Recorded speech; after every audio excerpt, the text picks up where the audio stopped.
हरे कृष्ण। आज की वीडियो में मैं आपको नवरात्रि पूजन की सरल विधि बताऊंगी। तो देखिए, नवरात्रि का पावन और पवित्र त्योहार आने ही वाला है और नवरात्रि का त्योहार पूरे 9 दिनों तक चलता है।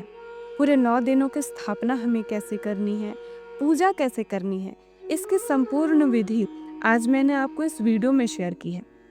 नवरात्रि इस वर्ष 2025 में 22 सितंबर दिन सोमवार से शुरू हो रहा है और इसका समापन 2 अक्टूबर दिन गुरुवार को होने वाला है।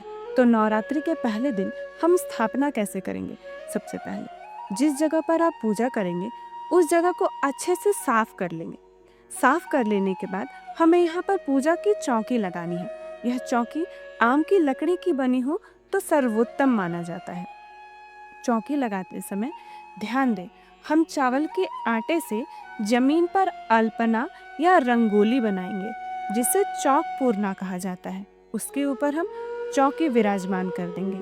आप कोशिश कीजिएगा कि नवरात्रि पूजा की चौकी पूरब दिशा में रखें, यानी कि माता का मुख पश्चिम दिशा की ओर होना चाहिए और जो पूजा कर रहा है उसका मुख पूरब दिशा की ओर होना चाहिए। अब चौकी पर हमें लाल रंग का वस्त्र बिछाना है।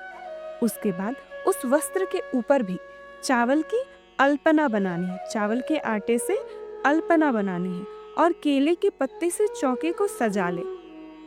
केले का पत्ता लगाना और आम के पत्ते से सजाने से सकारात्मक ऊर्जा का प्रवाह बढ़ता है।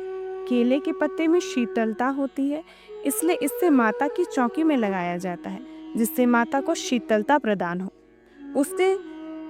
उसके बाद हम कुछ अक्षत लेंगे, यानी कि बिना टूटे हुए चावल, और उसे वस्त्र के ऊपर रखकर माता की फोटो विराजमान करेंगे। उसके बाद आप एक मिट्टी का बर्तन लेकर उसमें बालू डालकर उसमें कुछ ज्वारे बो दें और उसमें पानी डाल दें। कहा जाता है ज्वारे जैसे जैसे बड़े होने लगते हैं वैसे वैसे घर में सुख समृद्धि, शांति, संतुष्टि और धन का प्रवाह बढ़ता चला जाता है। अब मिट्टी के उस पात्र में हल्दी और सिंदूर से तिलक करके आप चौकी के सामने रख दे जिसमें आपने ज्वारे बोए थे। फिर हमें कलश स्थापना करनी है। उसके लिए हम मिट्टी या तांबे का एक कलश ले लेंगे और उसमें गंगा जल की कुछ बूंदें डालेंगे।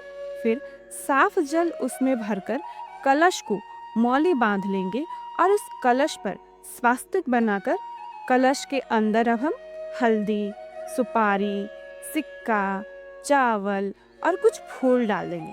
फिर कलश के ऊपर पंच पल्लव यानी 5 आम के पत्ते रखेंगे। उसके ऊपर हम एक मिट्टी का ढक्कन रखेंगे और उसमें अक्षत भर लेंगे।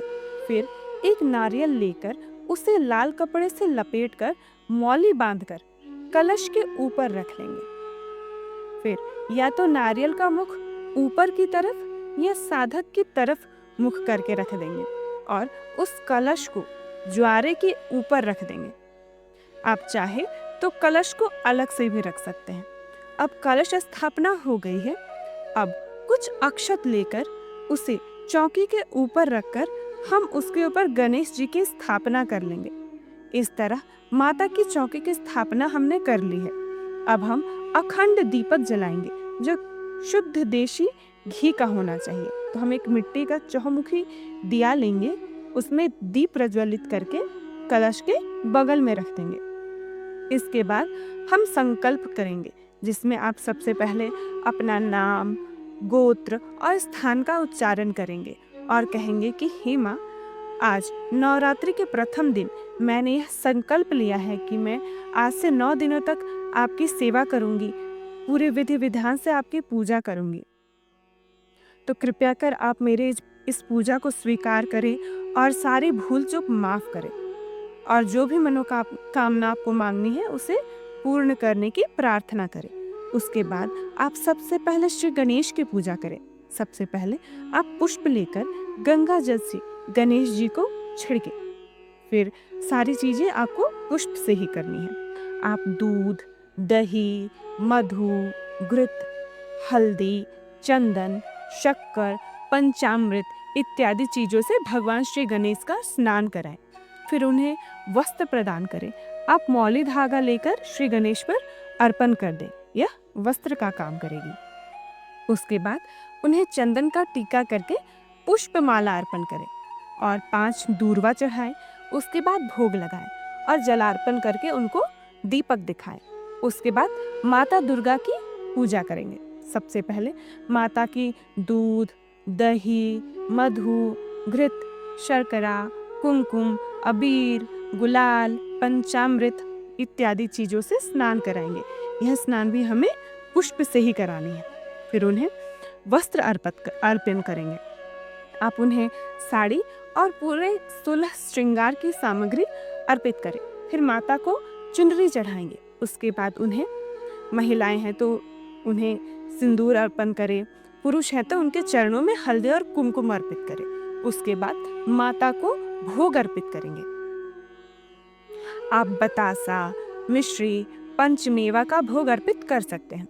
फिर आप फलों का भी, जो मौसमी फल आपको मिल रहे हैं, उन्हें माता को भोग चढ़ा सकते हैं। इसके बाद जलार्पण करेंगे। इसके बाद आप जो कथा सुनते हैं या दुर्गा सप्तशती का पाठ करते हैं या दुर्गा कवच का पाठ करते हैं तो उसका पाठ करें। यह पाठ आप हाथ में पुष्प और कुछ अक्षत लेकर सुने या पढ़ें। और अगर आप दुर्गा सप्तशती या दुर्गा कवच का पाठ का वीडियो चाहते हैं तो कमेंट करके ज़रूर बताइएगा, मैं वीडियो अपलोड कर दूंगी। इसके बाद आपने कथा सुन ली तो यह फूल माता रानी के चरणों में अर्पित कर दें। इसके बाद हमें ऐसा प्रतिदिन 9 दिनों तक करना है। आप ऐसे ही 9 दिनों तक माता की पूजा करेंगे। उसके बाद उनकी आरती कर लेंगे और जब 9वीं तिथि हो तो उस दिन हम ऐसे ही पूजा करके हवन करेंगे। हवन के लिए आम की लकड़ियाँ लेकर सबसे पहले एक कपूर का आप बालों के ऊपर आप हवन की वेदी बनाएंगे। उसमें कपूर से अग्नि प्रज्वलित कर लेंगे। आपने अग्नि प्रज्वलित कर ले, उसके ऊपर आप आम की लकड़ियाँ सजा कर रख देंगे। याद रखें, हवन की अग्नि हमेशा लकड़ी डालने से पहले जलाई जाती है। उसके बाद लकड़ियाँ जब आग पकड़ ले तो कुछ लौंग के जोड़े चढ़ाए जाते हैं। फिर हवन के लिए सामग्री ले, जिसमें चावल, गुड़, घी, गुग्गुल, जौ, काला तिल, लौंग, इलायची, पंचमेवा जैसी चीजें मिलाकर हवन की सामग्री जो आपने बनाई है उसे ले ले। फिर हवन करने के लिए आप एक रुद्राक्ष की माला लें और 108 बार इस मंत्र का जाप करें। 108 बार का मतलब होता है एक माला। मंत्र है ओम ऐं ह्रीं क्लीं चामुंडाय विच्चे। जब आपने एक बार मतलब एक माला की पहली मोती में से एक बार मंत्र का जाप किया तो आप एक बार स्वाहा कहते हुए हवन सामग्री को अग्नि में डाल दें। ऐसा आपको 108 बार मंत्र का जाप करते हुए हवन में डालना है। याद रखिएगा, हवन हमेशा 3 लोग करें या 5 या 7 ऐसे में हवन करनी चाहिए। इतने लोगों को एक साथ हवन करनी चाहिए। 3, 5, 7 ऐसे कर सकते हैं। आपने अब हवन पूरी कर ली है। उसके बाद आप हवन के अंत में पूर्णाहुति के लिए ओम पूर्णभदः पूर्णमिदं कहते हुए हवन की सामग्री हवन में की अग्नि में अर्पण कर दें। अगर आप यज्ञ की पूर्ण विधि जानना चाहते हैं तो इसे भी आप कमेंट करके बता दें, जैसे कि यज्ञ की शुरुआत में किसको आहुति देनी चाहिए इत्यादि चीज़ें। इसके बाद हम दक्षिणा समर्पित कर सकते हैं। फिर माता की आरती करेंगे। फिर दीपक को हम ज़मीन पर रखेंगे, पर ज़मीन पर रखने से पहले हम कुछ अक्षत रख लेंगे और उसके ऊपर हम दीपक को विराजमान कर देंगे। जब आपने माता की आरती कर ली तो 3 बार आप जल से चारों ओर, दीपक के चारों ओर जल गिरा दें। उसके बाद माता को आरती प्रदान करें। फिर आप पूरे घर में आरती घुमाएं। फिर स्वयं आरती लेकर अन्य लोगों को भी माता की आरती प्रदान करें और फिर माता से अंत में सारी भूल चूक के लिए माफ़ी मांगे और अपनी मनोकामना पूर्ति के लिए प्रार्थना करें।